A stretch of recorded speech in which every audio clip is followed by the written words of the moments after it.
तो यहाँ से हम लोग स्टार्ट कर रहे हैं और यहाँ से हम लोग थोड़ा उल्टा बढ़ेंगे, मतलब पेज नंबर 40 से हम लोग स्टार्ट कर रहे हैं और ऊपर की तरफ जाएंगे। ठीक है, पॉलिटी कर रहे हैं, घटना चक्र के सारे क्वेश्चंस जो इम्पोर्टेंट है उनके मैंने नोट्स बना लिए थे, वही रिवाइज कर रहे हैं। तो अब देखो, ये ऑपरेशन चेकमेट जो है ये श्रीलंका से जुड़ा है, जबकि operation cactus that is related to Maldives, ये मतलब दोनों ही ऑपरेशन इंडिया के हैं। तो किस कंट्री के साथ है सो वो लिखा है और वही इंपॉर्टेंट है। सो ऑपरेशन कैक्टस तो आसान रहेगा याद करने के लिए, it is related to Maldives, and operation checkmate is related to Sri Lanka.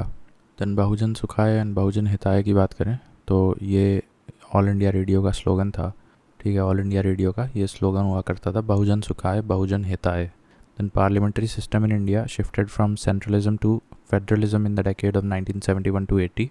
Centralism से फेडरलिज्म की तरफ हम कब बढ़ना स्टार्ट किए थे, हमारा पार्लियामेंट्री सिस्टम कब बढ़ना स्टार्ट किया था, 1971 से 1980 के बीच ये शिफ्ट हमें देखने को मिला था। 1971 से 1980 के बीच, when the Congress lost power in many states. When the Congress lost power in many states, a shift was seen from centralism to federalism when the Congress lost power in many states from 1971 to 1980. ठीक है ना। लश्कर के head का नाम क्या है, हाफिज़ मोहम्मद सईद। पता नहीं है अभी ज़िंदा है कि नहीं। Hafiz Mohammad Saeed is the head of the Lashkar. ऐसे क्वेश्चन आते नहीं हैं वैसे, पता नहीं क्यों लिखा है ना। आर्मी मेडिकल सेंटर, आर्मी का मेडिकल सेंटर लखनऊ में बना रखा है, इंडियन आर्मी का मेडिकल सेंटर। हो सकता है इसकी और भी ब्रांचेस हों, बट लखनऊ में फ़िलहाल एक है, तो आपको ये याद रखना है। Uttar Pradesh public service commission के हिसाब से आर्मी मेडिकल सेंटर लखनऊ में है। देन आर्मर्ड कॉर्प्स सेंटर, ये अहमदनगर महाराष्ट्र में है। आर्मर्ड कॉर्प्स सेंटर ये अहमदनगर महाराष्ट्र में है। तो army medical centre Lucknow Uttar Pradesh में है, और armoured corps centre Ahmednagar Maharashtra में है। Then operational command centres of Indian army देख लेते हैं। तो ये northern command centre for Indian army कहाँ पे है, उधमपुर में है नॉर्थ में, और साउथ वाला पुणे में है, ईस्ट वाला कोलकाता में है, और वेस्ट वाला चंडीगढ़ में है, और साउथ वेस्ट वाला जयपुर में है, और सेंट्रल वाला लखनऊ में है। So while Indian army training headquarters, Indian army का जो ट्रेनिंग हेडक्वार्टर है वो शिमला में है। ठीक है जी। तो नॉर्थ वाला याद हो गया, दैट इज़ उधमपुर, और साउथ वाला पुणे में याद हो गया, और ईस्ट वाला कोलकाता में हो गया, और वेस्ट वाला देख लो चंडीगढ़ हो गया याद। ठीक है, बस अब इसमें देखो साउथ वेस्ट याद रखना है। साउथ वेस्ट ये जयपुर में पता नहीं किस तरह से बना रखा है, बट ठीक है, अब साउथ वेस्ट वाला जयपुर में है, और सेंट्रल वाला इंपॉर्टेंट है लखनऊ में। ये कमांड सेंटर्स हैं। ठीक है जी, इंडियन आर्मी के कमांड सेंटर्स मैं बता दे रहा हूँ फिर से एक बार। सेंट्रल वाला लखनऊ में है, नॉर्दर्न वाला उधमपुर में है, और स्ट्रेंजली इनफ साउथ वेस्ट वाला जयपुर में है, साउथ वाला पुणे में है, ईस्ट वाला कोलकाता में है, और वेस्ट वाला चंडीगढ़ में है। वेर एज इंडियन आर्मी का जो ट्रेनिंग हेडक्वार्टर है that is in Shimla. Now first law university was established in Bengaluru in 1887. It was called as National Law School of India. 1887. It was the first law school of India and it was established in 1887. Okay, then BSF की बात करें तो ये Indo Pakistan या फिर Indo Bangladesh borders पे usually located रहते हैं। नाउ BSF, और हमने बता दिया BSF Indo Pakistan and Indo Bangladesh borders पे यूजुअली वाली रेजिमेंट को हम BSF बोलते हैं। और BSF का गठन हुआ था 1965 में। The Indian regiment of ADB, now इसको सर्च कर लेना क्या है ये full form. The Indian regiment of ADB is located in new Delhi. And internal security academy, ये आपका इंटरनल सिक्योरिटी एकेडमी कहाँ पे है, ये होम मिनिस्ट्री के अंतर्गत आती है, और इसका हेडक्वार्टर माउंट आबू में है। माउंट आबू में क्या है, इंटरनल सिक्योरिटी एकेडमी। तो internal security academy is under home ministry, home affairs, and it is located in mount Abu, Rajasthan. Now legal service authority act के बारे में हम बता चुके हैं ऊपर भी। ये free legal service to the weaker sections of the societies है, और ऑर्गेनाइज करती है Lok Adalats for amicable settlement of disputes on the basis of equal opportunity. Amicable settlements of disputes on the basis of equal opportunity. It also gives instructions to state legal services authorities, and provide them with financial grants. अब financial grants की बात कहाँ से आ गई? State Legal Services Authority is headed by the Chief Justice of the respective state high court, who is patron in chief of the State Legal Services Authority. तो देखो एक तो नेशनल लेवल पे हमारा जो है NALSA national legal services authority 1987 के तहत लोक अदालत वगैरह बनती हैं for amicable resolution of disputes on the basis of equal opportunity. Then it also gives instructions to the state legal services authority of respective states and also provides them with financial grants. अभी state legal services authority is headed by the chief justice of the respective states high court. अब उनको patron in chief की जो है उपाधि दी जाती है या डिजिग्नेशन दी जाती है while he is working in the state legal services authority. तो स्टेट उस स्टेट का जो हाई कोर्ट का चीफ जस्टिस होगा he is the patron in chief of the Lok Adalat of that state legal services authority. ठीक है जी. Then police custody means police as the physical custody in police station of the accused. तो ये देखो police custody police station में होती है और it is different than the judicial custody जो कि जेल बोलते हैं. So means N accused is in the custody of the concern magistrate. तो जहाँ पे बात मैजिस्ट्रेट किया जाती है वहाँ पे जुडिशल कस्टडी लागू होता है. Also during judicial custody, police officer in charge of the case is not allowed to interrogate the suspect unless the court directs. और judicial custody में जो police officer होता है in charge of the case, he is not allowed to interrogate the suspect unless the court directs. तो यही फ़र्क होता है. physical custody police station में अगर रखे हो तो that is police custody and मेरे ख्याल से तो 24 आवर्स के अंतर्गत उसे मैजिस्ट्रेट के सामने प्रस्तुत करना पड़ता है. और फिर मैजिस्ट्रेट अगर बोलता है कि जेल भेजना है या कोई केस अगर फर्दर सुनवाई वगैरह होनी है to arrive at a conclusion तो तब तक उसको जुडिशल कस्टडी में रखा जाता है which is in jail. And वहाँ पे रखने के दौरान the police officer in charge of investigation he is not allowed to do further interrogations unless the court directs him to do so. So that is the difference between court क्या बोल रहे हैं. Court basically magistrate ही तो है तो magistrates court भी होता है. ठीक है. तो यही मतलब डिफरेंस होता है पुलिस कस्टडी और जुडिशल कस्टडी में. Now parole is not a right in India for a prisoner. ये इंडियन कॉन्सेप्ट नहीं है. परोल इंडिया में लागू नहीं होता है. However it carries administrative importance. A person's claim to parole is not absolute and prison authorities of considerable discretion. मतलब prison authorities के ऊपर है ये. A person who is a prisoner, his claim to parole is not absolute and prison authorities have considerable discretion and autonomy in this situation. It is however considered as a right in many international accords, or it is considered as a right in many international accords. The grant of parole in India is governed through the rules under the Prison Act 1894 and Prison Act 1900. Additionally, many state governments have also issued their own guidelines regarding this. But again, like I said, that prison authorities have considerable discretion and autonomy in this case, and it is not very much applicable in India. But if you ask, are there any provisions or written in the form of any law or guidelines, then yes, there are. Many state governments have also issued their guidelines, but on a central level, we have a Prison Act 1894 and a prison act 1900. सो ये दो act important है जहाँ पे the grant of parole in India के बारे में लिखा गया है. परोल इन इंडिया के बारे में लिखा गया है. Prison act 1894 and prison act 1900. Now SC/ST women, अब देखो ये एक श्रेणी में आता है. वुमेन एक श्रेणी में, चाइल्ड, इंडस्ट्रियल वर्कर एंड बेगर. अब देखो यहाँ पे क्या है कि ये जो SC/ST तो बिल्कुल मतलब ऑब्वियस सा है. ठीक है. वुमेन भी ऑब्वियस है. अभी आपको चाइल्ड भी मतलब कंक्लूड कर लोगे क्वेश्चन पढ़ोगे तो जो दो चीज़ आपको याद रखना है that is industrial worker as well as beggar. So industrial worker as well as beggar बस आपको याद रखना है. तो ये 5 जो श्रेणी हैं इनको these are entitle to free legal services. But there is an income limit.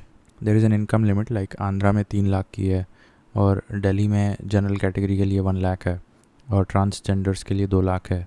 ठीक है. और सीनियर सिटीजन्स के लिए 2 लाख है. ठीक है. तो अभी यहाँ पे ट्रांसजेंडर तो लिखा नहीं है तुमने, तो यहाँ कैसे आ गया? तो एक बार गूगल कर लेना कि फ्री लीगल सर्विसेज में कौन कौन से लोगों की श्रेणी को मतलब किसी प्रकार का एग्जम्पशन मिलता है. वैसे डिफरेंट स्टेट्स में डिफरेंट ये खर्चों पे लिमिट लगाई है. जैसे आंध्रा में काफ़ी ज़्यादा है वैसे 3 लाख. दिल्ली में जनरल कैटेगरी के लिए 1 लाख है. सीनियर सिटीजन के लिए 2 लाख है. ट्रांसजेंडर्स के लिए भी 2 लाख है. और इनके लिए देख लेना क्या है SC/ST women, child, industrial worker as well as beggar. तो अब मेरे ख्याल से ये आर्टिकल 23 से उठाया गया है। इनके अलावा कुछ और लोग होंगे जिनको ये who are entitled to free legal services, क्योंकि यहाँ पे ट्रांसजेंडर्स और सीनियर सिटीजन भी लिखा हुआ है, तो चेक कर लेना। Now, untouchability would not constitute an offence if the accused and the victim belong to the same social group. ये हमें पता है. This is coming from the Prevention of SC/ST Atrocities Act 1989. Then Romesh Thapar case है और एक गोपालन case है. तो देखो, गोपालन case was related to preventive detention के प्रोसीजर्स के लिए था, जबकि रोमेश थापर ये restrictions on free speech, मेरे ख्याल से ये कुछ छापना चाह रहे थे, एडिटर थे किसी न्यूज़पेपर के, तो वहाँ पे restrictions on free speech वाला केस था रोमेश थापर, whereas गोपालन case was related to procedures of preventive detention. Okay, so अब यहाँ से देखते हैं हम लोग. The fundamental right to life and personal liberty is protected against emergency. अब ये तो मुझे पता है कि 358 suspends 19 and 359 suspends all the other fundamental rights except 20 and 21. तो यहाँ पे हम देख पा रहे हैं कि 20 एंड 21 इवन 359 के दौरान भी सस्पेंड नहीं किए जा रहे हैं. इसलिए ये the fundamental right to life and personal liberty जो कि आर्टिकल 21 है, that is always protected against emergency. ठीक है. The vice president can be removed by a resolution passed by the council of states and approved by the house of the people. तो हालांकि इसमें initiation of the removal resolution वो राज्यसभा में ही प्रस्तुत किया जाना चाहिए.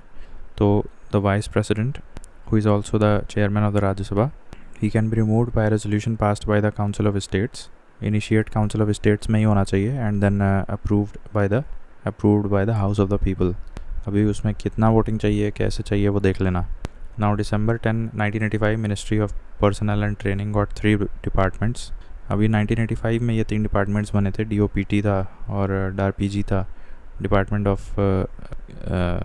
Administrative reforms and pensions and grievances. ठीक है. तो DOPT हो गया, DARPG हो गया और ये DPPW है, ये पेंशंस वेलफेयर के लिए है.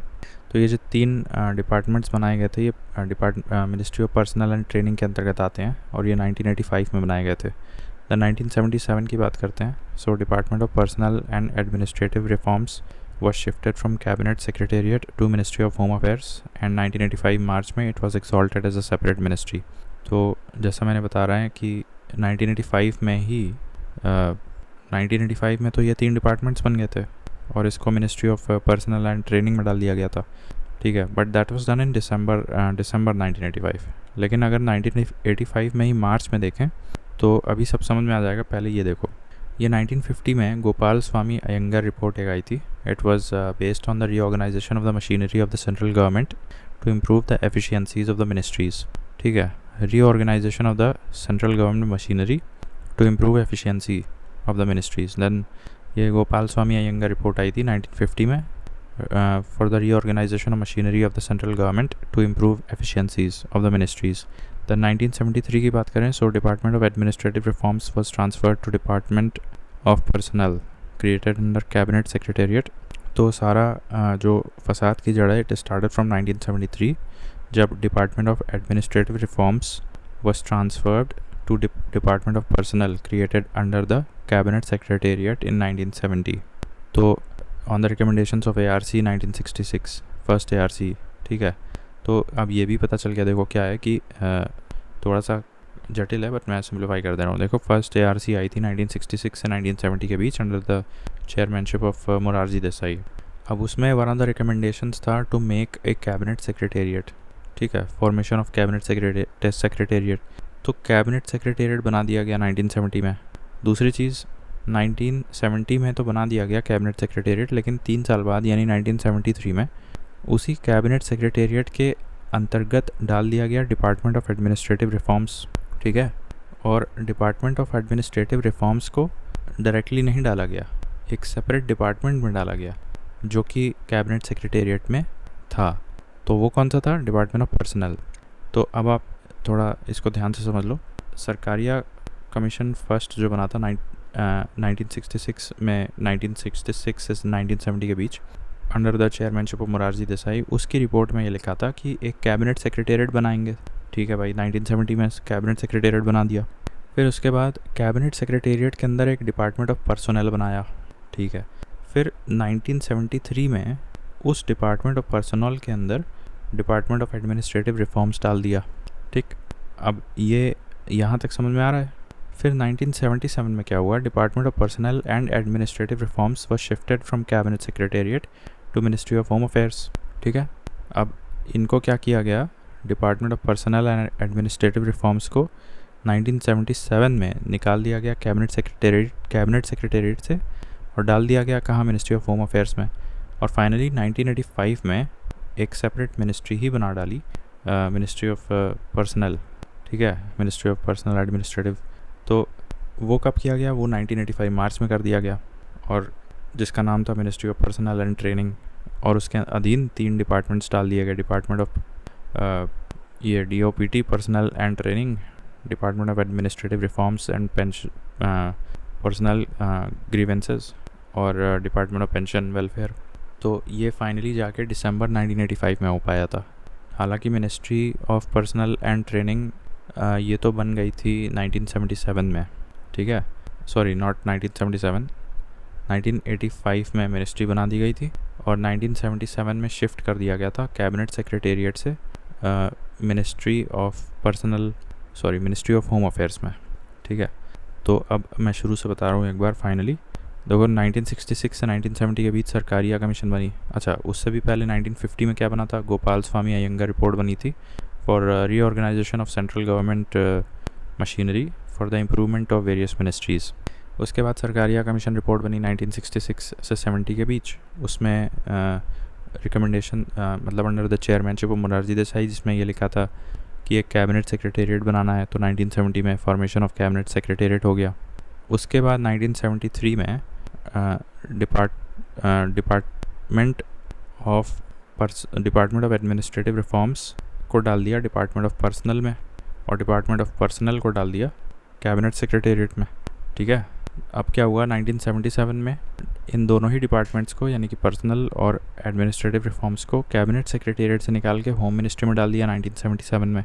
उसके बाद 1985 में department of personnel and administrative reforms को एक सेपरेट मिनिस्ट्री बना डाली मार्च 1985 में।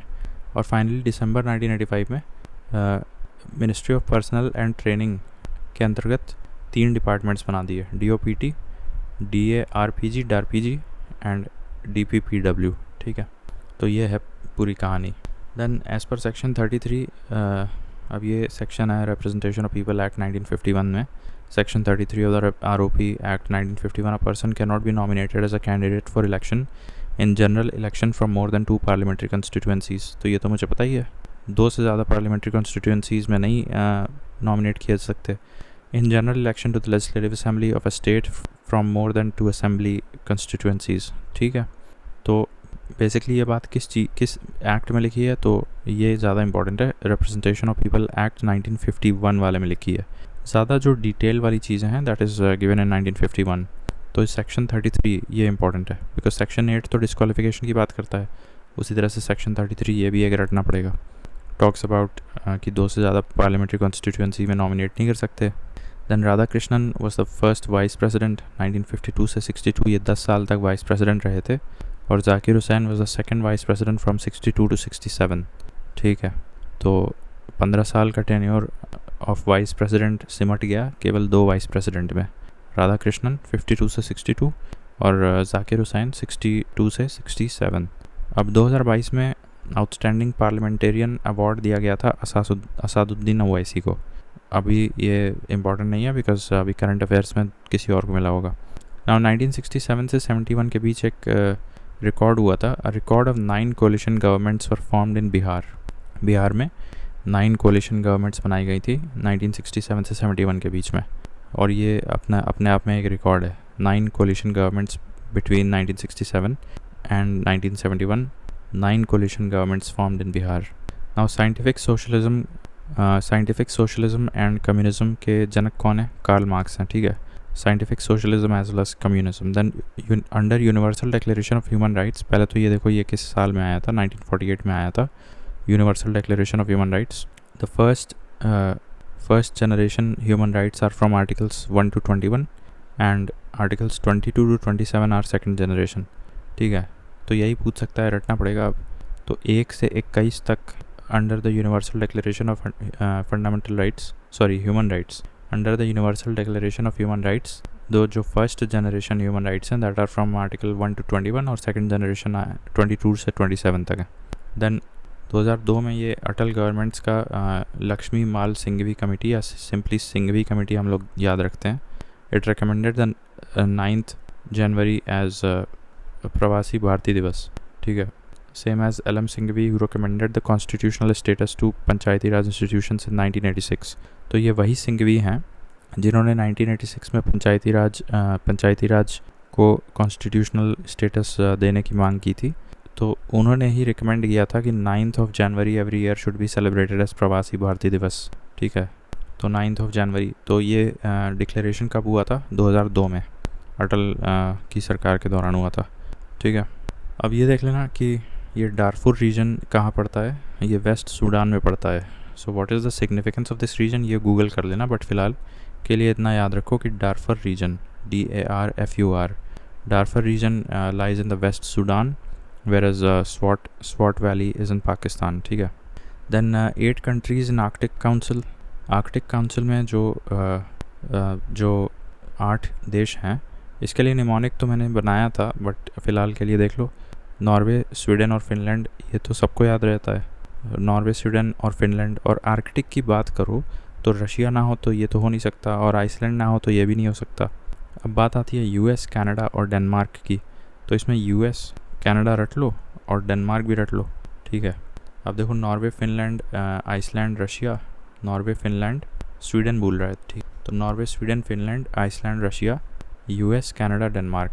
फिर से बता रहे हैं, Norway, Sweden, Finland, Russia, Iceland, US, Canada, Denmark, ये सारे देश हैं आपके आर्कटिक काउंसिल में। टोटल 8 देश होते हैं आर्कटिक काउंसिल में। देन 2003 में हम बात करें तो ये 2003 में ये अमेंडमेंट आया था, 92nd कॉन्स्टिट्यूशनल अमेंडमेंट एक्ट 2003। तो जो 92nd अमेंडमेंट 2003 आया था, उसके तहत BDMS यानी कि बोडो, डोगरी, मैथिली, संथली, ये 4 भाषाओं को 8th शेड्यूल में डाल दिया गया था। तो ये इम्पॉर्टेंट है। Now there were 14 languages in 8th schedule when the constitution of India was enforced on 26 January 1950। तो आज की डेट में टोटल 22 लैंग्वेज हैं, लेकिन जब आपका स्टार्ट हुआ था कॉन्स्टिट्यूशन तो उस वक्त तो ये लिखा है 14 लैंग्वेज थे। अब सिरी मावू भंडार नाइके, ये पहली women in the world to be a prime minister, and किस देश की? श्रीलंका की बनी थी, या 1960 में बनी थी, श्रीलंका की प्राइम मिनिस्टर बनी थी। और इसी तरह से ये पहली महिला प्रधानमंत्री किसी भी देश की बन गई थी 1960 में, श्रीलंका की। Then Annie Besant was the first women to chair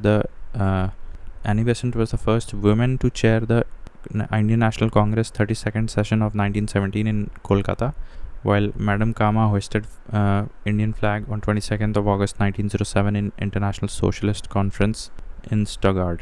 तो इसमें international socialist conference of Stuttgart नाम याद रखना है, ये संस्था का, international socialist conference, Stuttgart, Germany, और तारीख याद रखनी है, that is 22nd of August 1907। किसने किया था? मैडम कामा ने किया था। Annie Besant was the first women to preside the Indian National Congress session of Kolkata 1917। ठीक है, अभी हमने एक चीज़ पढ़ा था, वेस्ट सूडान में डारफुर नाम की कोई चीज़ थी, वो देख लेना क्या है। And Swat valley is in Pakistan. Now South Sudan, it is the world newest 193rd country, formed in 2011। ठीक है जी, ऑलराइट। सो अब यहाँ से देखते हैं, देखो Sweden was the first European country to officially recognize the state of Palestine. Again, this is very important, and that too occurred in 2014. ठीक है, तो Sweden became the first European country। वैसे देखा जाए तो कोई और हो सकता है, बट फर्स्ट यूरोपियन कंट्री की अगर बात करें तो Sweden was the first European country to officially recognize the state of Palestine in 2014.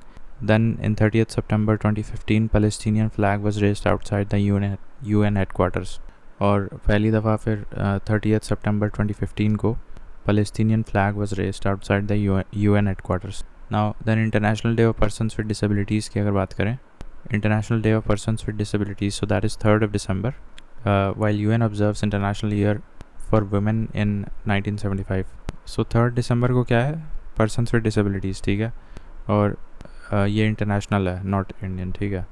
तो international day of persons with disabilities 3 दिसंबर को पड़ता है, जबकि इंटरनेशनल ईयर फॉर वुमेन 1975 है, और किसान दिवस 23 दिसंबर को पड़ता है, और ह्यूमन राइट्स डे 10 दिसंबर को पड़ता है। तो सारे के सारे लगभग दिसंबर में हैं, देख लो। 3 दिसंबर और 10 दिसंबर तो आसान है। इनफैक्ट किसान दिवस भी आसान ही है। देखो, जो ह्यूमन राइट्स डे है वो 10 दिसंबर है, और विमेन का अगर देखें तो विमेन का जो इंटरनेशनल ईयर है that is 1975। So international year for women is 1975, international women year 1975, Kisan Divas 23 दिसंबर या 23 दिसंबर, और persons with disabilities international day ये है 3 दिसंबर को, और human rights day is on 10 December, ठीक है। Then demand that Bangla has to be one of the national languages, Bangla has to be one of the national languages was raised in the Constituent Assembly of the Pakistan.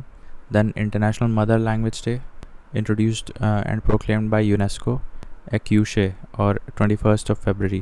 So International Mother Language Day मेरे ख्याल से 21 February है, और ACUSH क्या है, ACUSH और 21 Feb अच्छा ACUSH basically 21 को बोलने का एक और तरीका है बंगला में।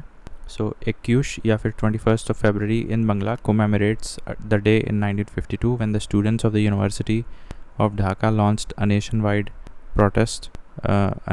protest against the imposition of Urdu on people of then East Pakistan, ठीक है।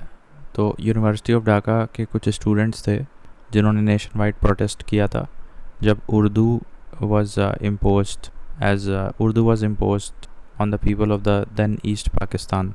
तो फिर ACUSH या फिर 21 February of 1952 was chosen as the day of protest by the students of the University of Dhaka.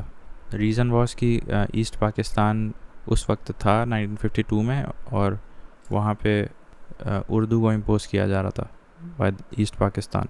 खैर, इंटरनेशनल मदर लैंग्वेज डे, अब ये देखना होगा कि इंटरनेशनल मदर लैंग्वेज डे कौन से दिन पड़ता है। वेराज ये एक डिफरेंट स्टोरी थी 21 फरवरी वाली, ठीक है, ACUSH। Now international mother language day it was introduced and proclaimed by UNESCO, तो ये भी यूनेस्को के द्वारा ले आया गया था। Now PM Atal introduced the 6-point formula for the South Asian region. Atal Bihari Vajpayee थे जो 6-point formula for South Asian region, पूछ सकता है कि कौन ले आया था, तो अटल ले आए थे। 6-point formula for South Asian reason, not south east Asian, south Asian reason के लिए 6-point फार्मूला कौन ले आया था, अटल ले आए थे। Now code on wages basically जो बना था simplified version of the labour acts, तो उसमें 4 एक्ट्स को बेसिकली अमालगमेट कर दिया गया है। तो एक है पेमेंट ऑफ वेजेस एक्ट है 1936 का, payment of wages 1936, then minimum wages act 1948, then payment of bonus act 1965 and then equal remuneration act 1976। अब देखो इसी क्रोनोलॉजिकल ऑर्डर में पढ़ना है। इसका ट्रिक यही है, जैसे कोई भी कहीं काम करने जाएगा तो पहले तो उसको पेमेंट का हक मिलना चाहिए, तो हो गया आपका payment of wages act 1936, payment of wages. Then उसके बाद और ज़्यादा अवेयरनेस फैलेगी तो मिनिमम वेजेस की बात चलेगी, तो payment of wages 1936, then minimum wages act 1948। उसके बाद पेमेंट ऑफ बोनस की मांग होगी तो पेमेंट ऑफ बोनस आएगा 1965 में, और इक्वल रेम्यूनरेशन आएगा फिर 1976 में। तो ये क्रोनोलॉजी याद करनी है, और इन्हीं 4 एक्ट्स को मर्ज कर दिया गया है कोड ऑन वेजेस में। Then Djibouti code of conduct क्या है, it is concerning repression of the sea piracy and armed robbery against ships in waste Indian ocean and Gulf of Aden. It was enacted in 2009। तो ठीक है, Djibouti code of conduct region इसमें देख लो, West Indian Ocean और Gulf of Aden में sea piracy को कम करने के लिए 2009 में ले आया गया था। The national disaster management authority, it is headed by prime minister, it has 9 members and tenure of 5 years। तो डिजास्टर मैनेजमेंट एक्ट सबको पता है 2005 में आया था, and also national disaster mission division comes under the home ministry, ये भी हम जानते हैं। बट अभी तक ये नहीं जानते थे कि NDM में कितने मेंबर्स होते थे। 9 members होते हैं for a tenure of 5 years, ठीक है जी। देन वॉर रेसिस्टर्स इंटरनेशनल, अभी ये क्या है, कोई संगठन लग रहा है। War resistors international, it was founded in 1921 in Netherlands. 1921 में नेदरलैंड्स में बनाया गया था war resistors international. Its headquarter is in London. It has more than 80 member Nations. ठीक है, तो ईयर इंपॉर्टेंट है और हेडक्वार्टर इंपॉर्टेंट है और कहाँ बनाया गया था. इनफैक्ट हाँ, और कितने देश हैं. तो वॉर रेसिस्टर्स ऐसा नाम से ही लग रहा है कि ये कोई पीस ऑर्गेनाइजेशन टाइप ऑफ लग रही है. So it was founded in Netherlands but its headquarter is in London currently. And it was founded in Netherlands in 1921 but its headquarter is in London and it has more than 80 member nations. Then UIDAI का बात करें तो ये 2009 में बना था. फिर से बता रहे हैं, वॉर सिस्टर्स इंटरनेशनल 1921 में बना था. whereas UIDAI it was formed in 2009 और इसके पहले DG थे राम सेवक while first chairman was नंदन नीलेकानी.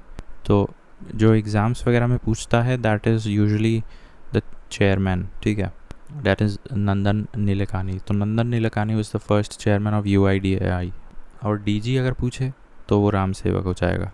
वैसे UIDAI बनी कब थी? 2009 में बनी थी. 2009 में और क्या बना था? ये जिबूटी कोड ऑफ कंडक्ट भी बना था. ठीक है, और ठीक है, 6 point formula for South Asian reason ये PM अटल का था. और international mother language day was proclaimed by UNESCO. और एक्यूशे ये 21 फरवरी 1952 में हम जानते हैं क्या हुआ था. फिर Bangla has to be a national language, ये डिमांड कहाँ से आई थी? Constituent assembly of the Pakistan. फिर हाँ, ये इंपॉर्टेंट है, फिर से देख लेते हैं. एक तो ये कि Sweden was the first European country to recognize Palestine as a country in 2014 और सब्सिक्वेंटली इन 2015 पैलेस्टीन का झंडा भी UN के बाहर फहराया जाने लगा. फिर ये है जैसे इंटरनेशनल डे ऑफ डिसेबिलिटी तो 3 दिसंबर को है. International year for women 1975. International human rights day 10 December. And किसान दिवस जो है वो 23 दिसंबर को है. तो UIDAI 2009 फर्स्ट DG राम सेवक, फर्स्ट चेयरमैन नंदन नीलेकानी. और जिबूटी कोड ऑफ कंडक्ट भी 2009 में बना था for suppressing sea piracy in waste Indian ocean and Aden, gulf of Aden. फिर लैंड रेवेन्यू का जिम्मेदारी कलेक्टर का होता है. Whereas taking care of movement of foreigner, ये फॉरेनर का वीज़ा पासपोर्ट वगैरह का काम, केसेस वगैरह या maintenance of law and order, control of police, ये सब डिस्ट्रिक्ट मैजिस्ट्रेट का होता है. ठीक है जी. तो अगर सिर्फ लैंड रेवेन्यू की बात करें तो वो कलेक्टर का होता है. Now Saroj Jaiwala is a renowned international law expert. तो ये लॉ एक्सपर्ट हैं ये सरोज जायवाला. जैसे पूना वाला होते हैं तो वैसे ही सरोज जायवाला ये लॉ में फेमस हैं. ठीक है, लॉ एक्सपर्ट है. Now only the parliament has the power to change the name of the states. ठीक है. Then part 13 of the constitution मैंने बताया था 301 से 307 ये trade within the borders of India. तो freedom of inter state trade and commerce ये हमें पार्ट 13 से मिलता है आर्टिकल 301 में.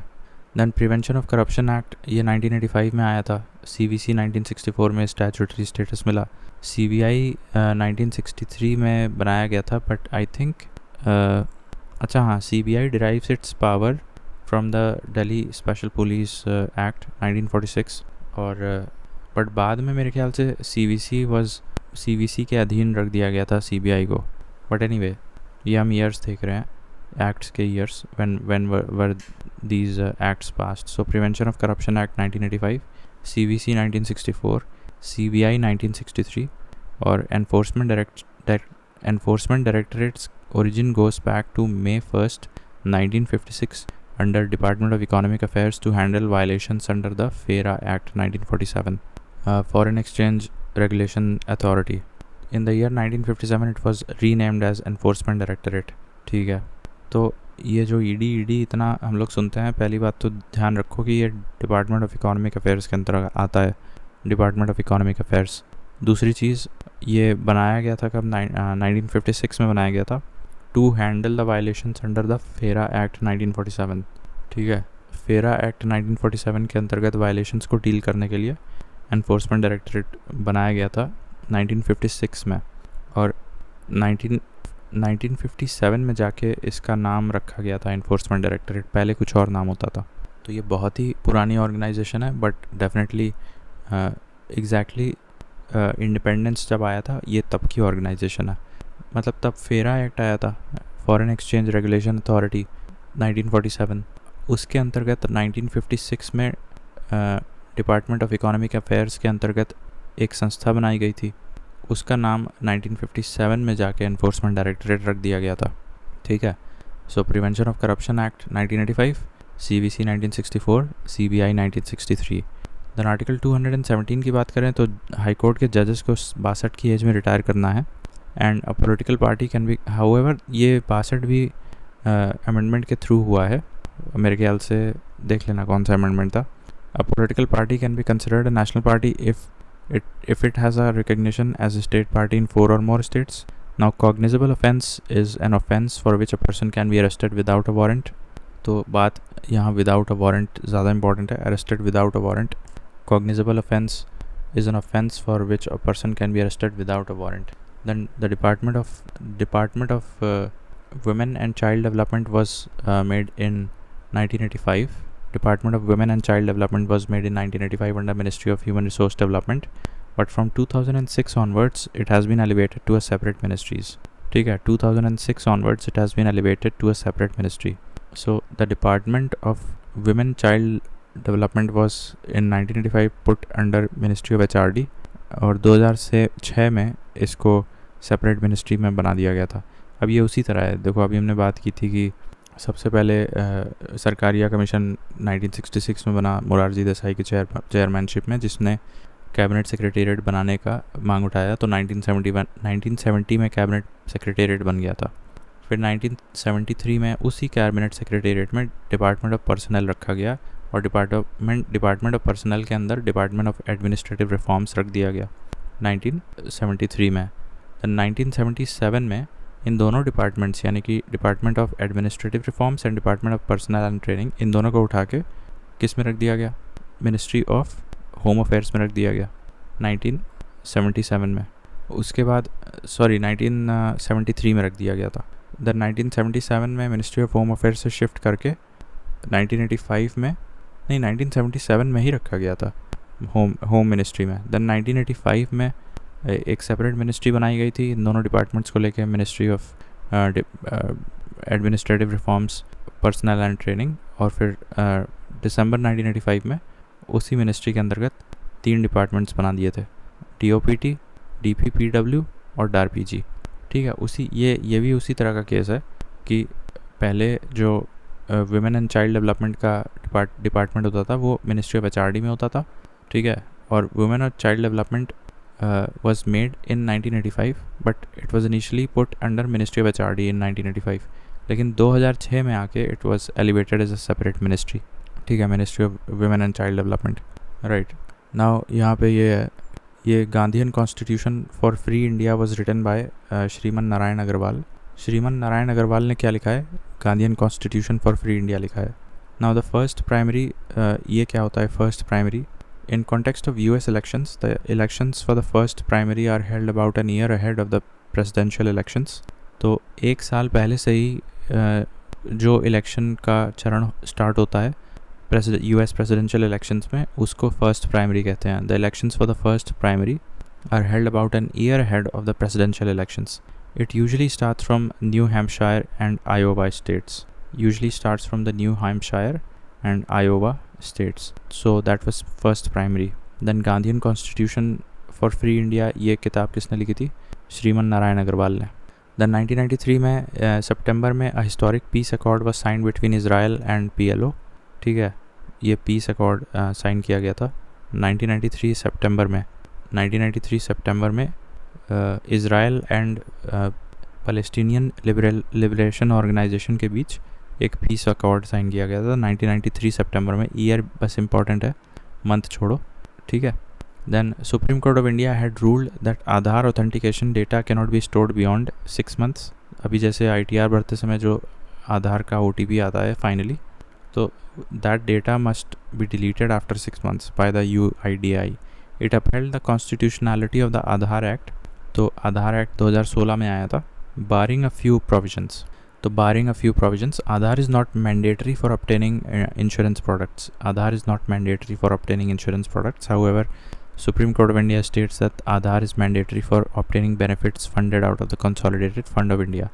तो उस केस में आधार कंपलसरी हो जाता है, अभी मैंने बताया था universal declaration of human rights 1948 में टोटल 30 आर्टिकल्स हैं, जिसमें कि फर्स्ट से 21 आर्टिकल्स को फर्स्ट जनरेशन ह्यूमन राइट्स बोलते हैं, 22 से 27 में सेकंड जनरेशन फंडामेंटल राइट्स बोलते हैं, लेकिन टोटल 30 आर्टिकल्स हैं। तो इसका मतलब एक जनरेशन होगा और होगा, तो 3 जनरेशन होंगे उसमें कुल मिला के। So it has elements which are also found in the Indian preamble fundamental rights and fundamental duties. तो universal declaration of fundamental rights 1948 का जो कोवेनांत है उसमें और इंडियन कॉन्स्टिट्यूशन में क्या सिमिलैरिटी है? प्रीएम्बल सिमिलर है, फंडामेंटल राइट्स सिमिलर है और फंडामेंटल ड्यूटीज़ सिमिलर है। तो ये जजमेंट एक बार फिर से बता दे रहे हैं। 6 महीने वाला तो ठीक है, आधार एक्ट 2016 में आया था। And Aadhaar is not mandatory for obtaining insurance products, but Aadhaar is mandatory for obtaining social scheme benefits funded out of the consolidated fund of India.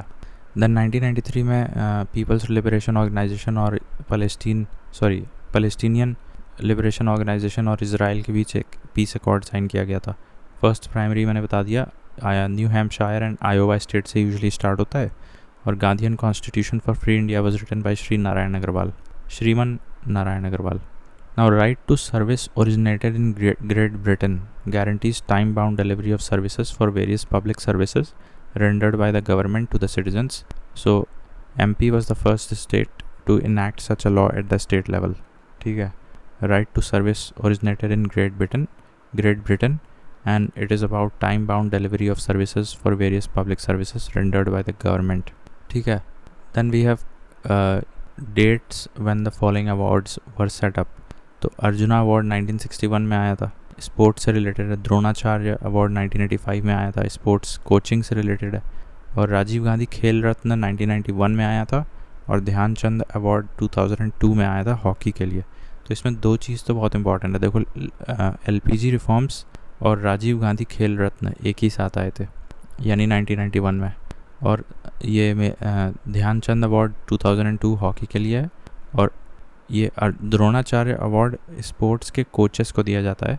1985 में सेटअप किया गया था, उसी साल जब अब ये मैंने बताया था ना, separate ministry of administrative reforms बना दी गई थी। एक ministry of administrative reforms personal and training बना दिया गया था ना, तो वो भी 1985 में हुआ था। और द्रोणाचार्य अवार्ड जो कि स्पोर्ट्स के कोचेस को दिया जाता है, वो भी 1985 में स्टार्ट किया गया था। अर्जुना अवार्ड 1961 में स्टार्ट किया गया था। Now, Commonwealth has no charter, treaty or constitution. The colonies do not automatically become Commonwealth members.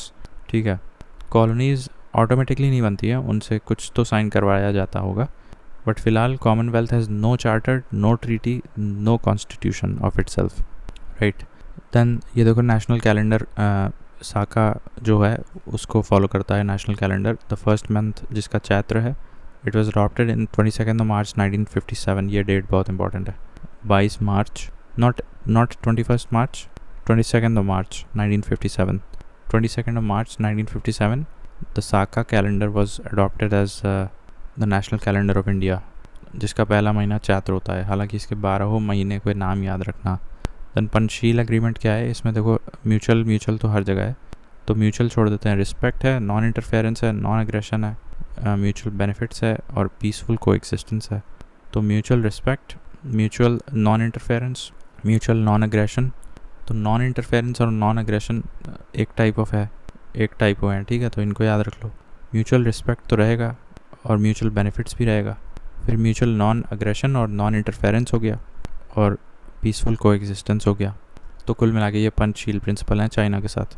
Now, Aadhaar card is not a proof of domicile और citizenship. Once issued, it can also be deactivated. Yellow book refers to the French government report book. मतलब yellow book French governments का कोई document है, बस मोटा मोटा याद रखो, yellow book is a French document, French government का डॉक्यूमेंट है। Now, Aadhaar card is not a proof of domicile और सिटीजनशिप, ठीक है। तो डोमिसाइल या फिर सिटीजनशिप का प्रूफ ये नहीं होता है, आधार नहीं होता है। द नॉर्थ अफ्रीकन कंट्रीज़, जो नॉर्थ अफ्रीकन कंट्रीज़ हैं सब सहारन रीजन्स के पास, वहाँ पे एक नॉन अरब स्पीकिंग कम्युनिटी रहती है जिसका नाम है बर्बर्स। तो बर्बर्स कहाँ रहते हैं? North African community, which is तो आप कहोगे कि उसकी विसिनिटी काफ़ी नज़दीक है इजिप्ट और फिर उधर टर्की के पास, तो but it is actually a non Arab speaking community. It is called as Berbers. ठीक है, it is called as Berbers. तो ये नॉर्थ अफ्रीकन कंट्री में रहते हैं. Then the prime minister who first visited Afghanistan was Nehru. First visited Afghanistan was Nehru in 1959. Year important है. 1957 में मेरे ख्याल से ये रशिया गए थे. ठीक है, सो और 55 में मेरे ख्याल से भी गए थे. रशिया 2 बार गए थे, 55 और 57. एंड 59 में अफ़गानिस्तान गए थे. He was the first prime minister to visit Afghanistan. फिर अब ये ओथ की बात अगर करें तो ओथ की अगर बात करें तो ये देखो, मेंबर ऑफ पार्लियामेंट्स को फेथफुल डिस्चार्ज ऑफ ड्यूटीज़ की बात की जाती है. यूनियन मिनिस्टर्स को सीक्रेसी की बात दी जाती है.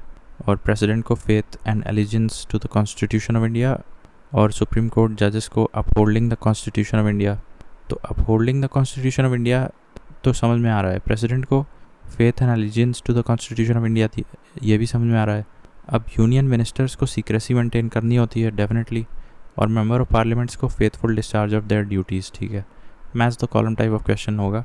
फिर ऊपर चलते हैं तो देखो, रजनी कोठारी, मैंने बताया था politics in India, rethinking democracy, caste in Indian politics जैसी किताबें लिखी हैं रजनी कोठारी ने. अब इसमें district collector is an institutional charisma, ये फ्रेज़ कहाँ से लिया गया है? पॉलिटिक्स इन इंडिया से लिया गया है. रजनी कोठारी ने लिखा था ये. Now attorney general of India, he can attend meetings of Lok Sabha but he cannot vote.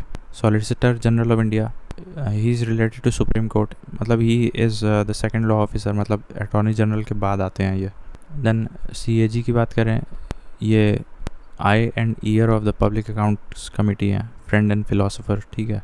Then vice president की बात करें, so he is associated with Rajya Sabha because he is the chairman of Rajya Sabha. Then Assam rifles, ये म्यांमार बॉर्डर पे रहते हैं. अभी मैंने बताया BSF इंडो पाकिस्तान और बांग्लादेश में बॉर्डर पे रहते हैं. असम राइफल्स तो एज द नेम सजेस्ट्स ये म्यांमार बॉर्डर पे. और SSB सीमा सुरक्षा बल, ये नेपाल बॉर्डर पे रहते हैं. और इंडो तिब्बतन बॉर्डर पुलिस, ये इंडिया चाइना पे रहते हैं. तो आसान है, इंडो तिब्बतन बॉर्डर पुलिस.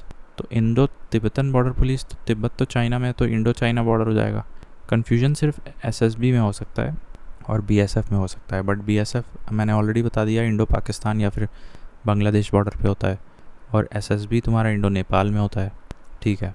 अब ये देखो, food and nutritional board was under ministry of agriculture in 1964. Then in 1993 food and nutritional board initially ministry of agriculture में हुआ करता था 1964 में. बट 1993 में it went into ministry of HRD and in 2006 it went into ministry of women and child development. तो वही है, ये department of women and child development मैंने ऑलरेडी बताया है कि ये 1985 में बनाया गया था. But it was put under ministry of human resource development.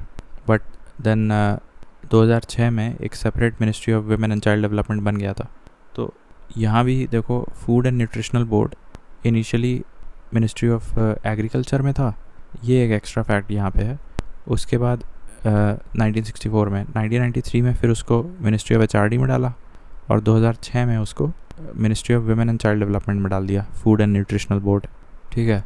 उसके बाद ये है डिपार्टमेंट ऑफ बॉर्डर मैनेजमेंट, ये मिनिस्ट्री ऑफ होम अफेयर्स में आता है. This carries functions like border policing हो गई, गार्डिंग हो गई, क्रिएशन ऑफ बॉर्डर इंफ्रास्ट्रक्चर हो गया, बॉर्डर रोड्स हो गया, और fencing and flood lighting of borders and implementing the border area development program. ये बहुत इंपॉर्टेंट है.